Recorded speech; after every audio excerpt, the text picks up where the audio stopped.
کیا عربی سیکھنا ہر مسلمان پر فرض ہے؟ کیونکہ عربی میں ہی قبر میں سوالات ہوں گے، میدان محشر کی زبان بھی عربی ہے، اللہ نے جو کلام کیا قرآن وہ بھی عربی میں، ہمارے نبی کی زبان بھی عربی، تو عربی کی ایک تو فضیلت بھی بتا دیں اور میدان محشر کی زبان بھی عربی ہے، یہ کیا ہے؟ دیکھیں یہ جو دلیل ہے نا کہ عربی اس لیے فرض ہے کہ قبر میں عربی، تو اس سے تو عربی نہ سیکھنے کو وہ ہو رہا ہے کہ نہ ہی سیکھو گے نہ جواب دے سکو، بولے گا ہمیں تو پتہ ہی نہیں بھائی تو پوچھ کیا رہا ہے۔ تو عربی سیکھنا فرض تو نہیں ہے لیکن ایک فضیلت کی چیز ہے۔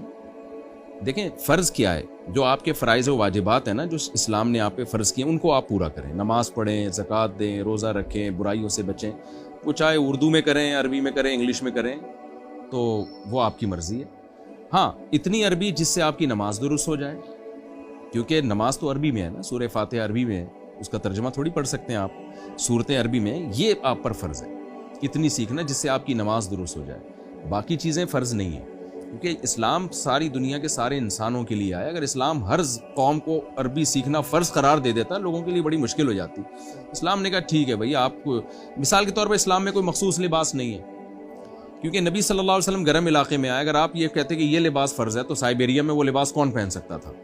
اسی طرح زبانیں ہر ایک کی اپنی نیچرل مدر لینگویج ہوتی ہے، لوگ اسی میں کمفرٹیبل ہوتے ہیں، اسی میں آسانی سے وہ ہر چیز سیکھتے بھی ہیں، سکھاتے بھی ہیں، تو اس لیے اسلام نے لوگوں پہ یہ واجب نہیں کیا کہ آپ عربی سیکھیں۔ البتہ فرض کفایہ ضرور ہے، کچھ لوگوں پر لازم ہے، علماء پر، کہ وہ عربی سیکھیں، کیونکہ اسلامی علوم بیسک سارے عربی میں ہیں، تاکہ وہ قرآن کا ترجمہ کر کے لوگوں کو بتا سکے۔ تو فرض نہیں ہے لیکن ایک اچھی بات ضرور ہے، اس کو اپریشیٹ کیا جائے گا، کیونکہ جب آپ عربی سیکھتے ہیں تو آپ کو قرآن کی زبان میں سمجھ میں آتا ہے، حدیث کی زبان میں سمجھ میں آتی ہے، آپ کی گمراہی کے چانسز کم ہو جاتے ہیں، اس لیے اپریشیٹ کیا جائے گا لیکن فرض نہیں۔ اچھا مفتی صاحب، اللہ عز و جل کو میاں بھی بولا جاتا ہے،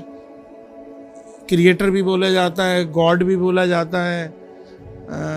خالق بھی بولا جاتا ہے، مالک بھی بولا جاتا ہے، یہ گاڈ بولنا اور کریٹر اور یہ ساری چیزیں سب جائز ہے، اللہ کا لفظ زیادہ بہتر ہے، جو اللہ نے ہمیں بتایا ہے صحیح بہتر ہے۔ باقی دیکھیں اللہ کے صفاتی نام ہیں، صحیح ہے، تو صفاتی نام عربی میں، ان کا اردو میں انگلش میں ترجمہ کر لے تو کوئی حرج نہیں ہے۔ اب خدا کا لفظ فارسی میں اب کہتے ہیں خود اصل میں یوں تھا تو یوں، اب چھوڑو بھائی، ابھی کیا سمجھا جا رہا ہے خدا کے لفظ سے؟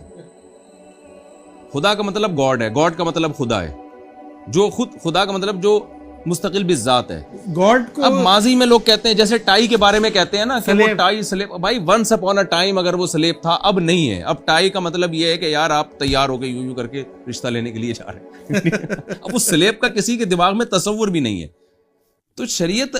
دیکھتی ہے کہ اس کا کیا امپیکٹ کیا پڑ رہا ہے، جب نہیں پڑ رہا۔ علماء نے ایک بات لکھی ہے نا، دیکھیں جب ہندوستان میں انگریز آیا، مسلمانوں میں رواج ہی نہیں تھا میز کرسی پہ کھانے کا، علماء نے فتویٰ دیا میز کرسی پہ کھانا جائز نہیں ہے، کیونکہ اس سے آپ لگتا ہے کہ آپ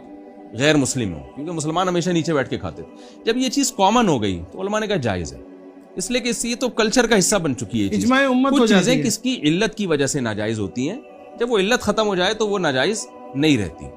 تو اب یہاں بھی دیکھیں شراب حرام ہے نا، نشہ آتا ہے، وہی رکھے رکھے سرکہ بن جائے تو جائز ہے۔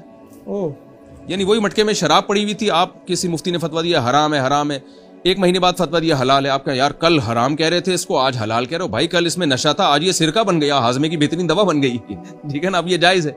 تو اب اس میں بھی ٹائی ہو گئی یا اس طرح کے لفظ ہو گئے، خدا کا پہلے کیا بھائی، پہلے جو مردی تصور تھا، آج ہماری نظر میں خدا کا مطلب گاڈ ہے، گاڈ کا مطلب کریٹر ہے، کریٹر کا مطلب خالق ہے، عربی میں خالق کہتے ہیں، انگلش میں کریٹر کہتے ہیں، انگلش میں خدا کو گاڈ کہتے ہیں، تو کوئی حرج نہیں ہے۔ بہتر یہی ہے کہ لفظ اللہ استعمال کیا جائے، افضلیت میں کوئی اختلاف نہیں ہے، لیکن جائز وہ بھی ہے۔ اللہ عز و جل نے اپنا تعارف اللہ کے نام سے کرا ہے، عربی میں تو اللہ ہی، علم جو ہے نا اللہ کا وہ اللہ ہے، علم کہتے ہیں۔ جیسے آپ کا نام ہے نادر، اب آپ کا نام کا جو اصل مطلب ہے، نادر کا مطلب جو چیز مارکیٹ میں ملتی نہ ہو، جبکہ میں سمجھتا ہوں مارکیٹ میں جتنے آپ اویلیبل ہیں اتنا تو کوئی ہوگا نہیں آج کل، ٹھیک ہے نا، دوسرا کلپ آپ کا آیا ہوا ہوتا ہے۔ تو اب آپ کا جو لفظ ہے نا اس میں آپ کے صفتی معنی نہیں دیکھے جائیں گے، آپ کی علمیت دیکھی جائے۔ علمیت کا مطلب اب یہ آپ کا ناؤن بن چکا ہے۔ تو اللہ کا جو لفظ اللہ ہے یہ اللہ کا ناؤن ہے، یہ علم ہے، اور باقی صفاتی نام ہے، خالق، رحمان، کریم۔ تو صفاتی نام انگلش میں بھی ہو سکتے ہیں، اردو میں بھی ہو سکتے ہیں، عربی میں بھی ہو سکتے ہیں۔ یعنی اسی کو آپ اردو میں جیسے ہم کہیں کہ جو ہے نا بنانے والا، پروردگار،